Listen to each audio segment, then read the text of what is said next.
What is the difference between like and love? কাউকে পছন্দ করা আর কাউকে ভালোবাসার ভিতরে পার্থক্যটা কি জানেন? আমি খুব সুন্দর একটা উদাহরণ দিয়ে বুঝিয়ে দিচ্ছি।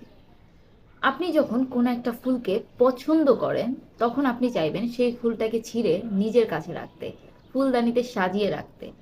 কিন্তু যখন আপনি সেই ফুলটাকে ভালোবাসবেন, তখন আপনি চাইবেন প্রতিদিন তার গোড়ায় পানি দিতে, তাকে যত্ন করতে, যেন সে বেড়ে উঠতে পারে, নিজের মতো করে ফুটতে পারে।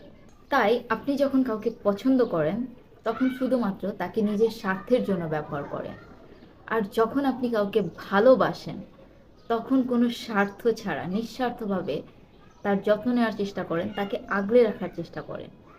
এই সহজ পার্থক্যটা যদি আমরা সবাই বুঝতে পারি, আমাদের প্রতিদিনকার সম্পর্কগুলো আরো সুন্দর, আরো সাবলীল এবং আরো মজবুত হয়ে উঠবে।